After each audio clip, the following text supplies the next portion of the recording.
C'est apôtre Boniface Matenda, encore aujourd'hui, devant vos écrans, vos téléphones, vos écrans téléviseurs. Nous voulons aujourd'hui parler quelque chose qui fait aujourd'hui beaucoup de bruit sur l'Internet, qui fait beaucoup de bruit dans les différentes églises. Le sujet, c'est quoi? Le sujet que les autres disent que le fidèle enrichit le pasteur. Et les pasteurs disent que il est pasteur, il doit vivre avec l'argent de l'Église.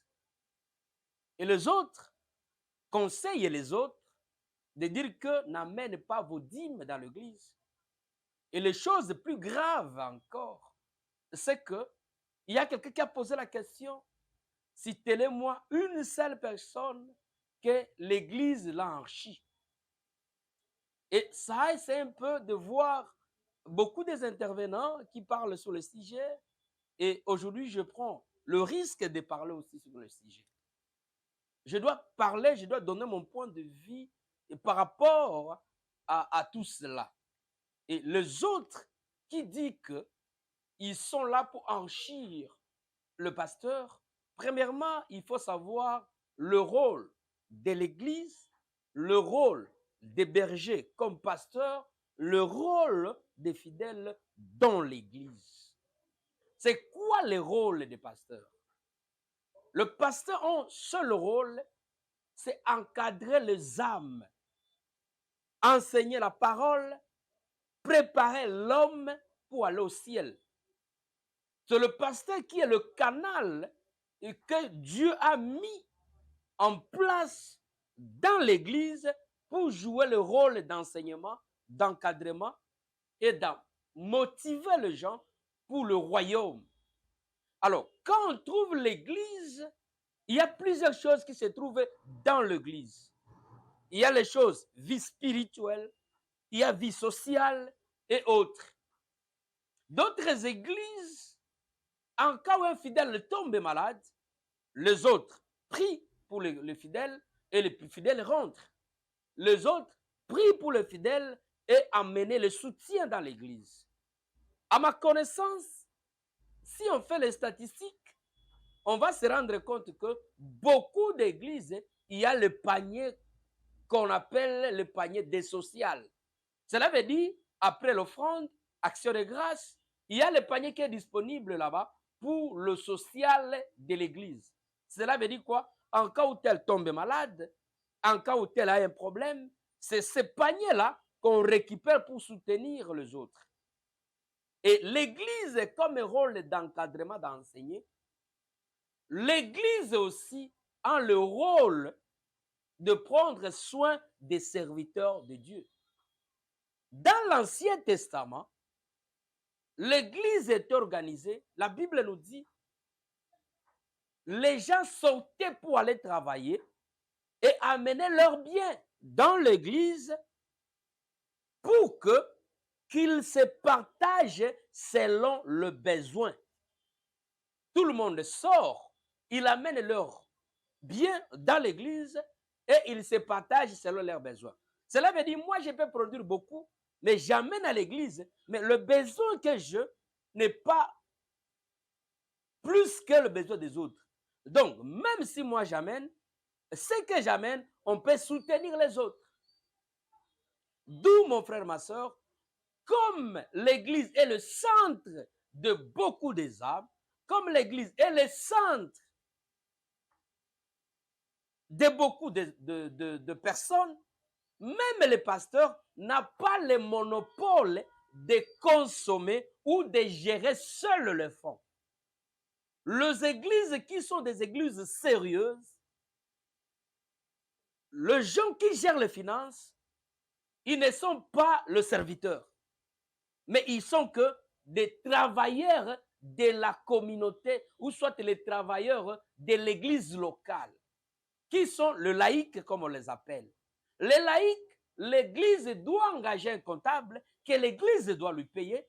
L'église doit engager un financier que l'église doit lui payer. La même titre qu'on paye les pasteurs, on paye les évangélistes, on paie les prophètes et on paie les autres. Pourquoi? Parce que tous ces mondes-là travaillent pour l'avancement de l'œuvre de Dieu. Alors, mon frère, ma soeur, que ne sois pas énervé et quand tu amènes la dîme dans l'église et la gestion des dîmes, on ne te demande pas. L'église, les finances de l'église est gérée par le conseil des anciens et le département des finances. Dans l'église, il y a aussi ce qu'on appelle le département de développement. Par exemple, chez nous, nous avions un département de développement à 3 rôles. Premier rôle, travailler sur la richesse, travailler sur la création de l'entreprise et troisième chose, travailler sur la formation, investissement personnel. Donc, ça nous permet d'enlever dans la tête des fidèles que non, si j'amène ma dîme, automatiquement, l'église doit me donner le travail. Non. L'église t'enseigne. Si l'église a l'argent, ils peuvent te financer. Mais en réalité, l'église a plusieurs rôles. Non seulement de prêcher l'évangile, aussi d'encadrer la jeunesse, d'encadrer les jeunes, comme l'église des Thessaloniciens. Et c'est comme ça, les choses, il n'y avait pas de problème dans l'église. Et tout le monde était équilibré. Mais aujourd'hui, mon frère, ma soeur, quand quelqu'un vous dit n'a pas amené l'argent dans l'église, il ne cherche pas votre bonheur. Parce qu'il n'y a pas la bénédiction sans sacrifice. Même si vous cherchez le fétiche au marabout, il y a les sacrifices qu'on en amène. Même si vous faites tout ce que vous pouvez faire, il y a les sacrifices. Et Jésus, à l'époque, un jour, les gens amenaient les offrandes. Jésus se mettait debout devant le panier de l'offrande. Et Jésus a dit quoi? Tout le monde a amené les offrandes. Mais la dame est là, elle a amené tout ce qu'elle a. Comment Jésus a su? Parce qu'il y regardait dans le panier de l'offrande. Qu'il ne te touche pas de les autres qui ne servent pas le Seigneur, qui sont dans le fétiche, qui sont dans d'autres mondes, qui te motivent en te disant que non, ne viens plus à l'église, ne viens plus à l'église. Non, j'ai prié à la maison. Non, mon frère, ma soeur. Tu peux prier à la maison, n'est pas même niveau que prier ensemble. Il y a la dimension de la prière d'ensemble, il y a la dimension de la prière personnelle. Comme Jésus dit, si tu as besoin de me parler, entre dans votre chambre. Moi, Seigneur, je suis là. Mais aussi dans la Bible, il dit, venez dans la maison du Seigneur. Jésus regroupait les gens. Regroupait les gens. Il y avait l'église depuis l'Ancien Testament. Et les fidèles sont obligés d'aller prier. Et la Bible nous dit, ne viens jamais dans la maison du Seigneur, mais vide.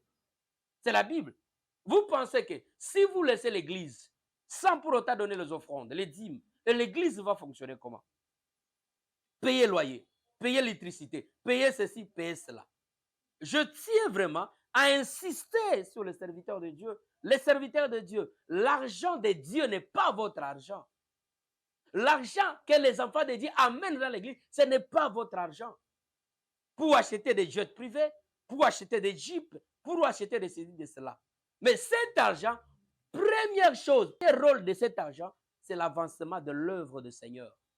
Amener l'évangile partout dans le monde. Si l'argent peut jouer un rôle, premier rôle, c'est investir dans l'évangélisation.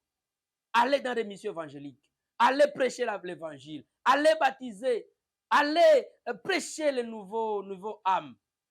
Ça, c'est le premier rôle. Deuxième rôle, ce n'est pas pour rien que la Bible a donné 5 ministères. Il y a le ministère des diaconats. Le diacre, qu'est-ce qu'ils font? Ils gèrent les finances, ils gèrent la vie de l'Église sur le plan gestion de biens ou de finances. Si l'Église n'avait pas besoin, Jésus ne pouvait pas mettre parmi les 5 ministères, mais le ministère du diacre. C'est très important, il faut comprendre que amener votre dîme, amener votre offrande, c'est normal. Mais ce qui pose les problèmes, c'est le gestionnaire de cet argent. Le pasteur qui gère mal l'argent, ils vont payer ça. L'argent, c'est pour l'avancement des lèvres. Le pasteur a un salaire. L'argent ne peut pas venir dans sa poche. Le pasteur a un salaire, le diacre a un salaire et tous les serviteurs qui œuvrent. Voilà notre première partie. Restez branchés dans notre chaîne YouTube, restez branchés notre page TikTok et Facebook. Ça, c'est la première partie. On va parler la deuxième partie. Que Dieu vous bénisse.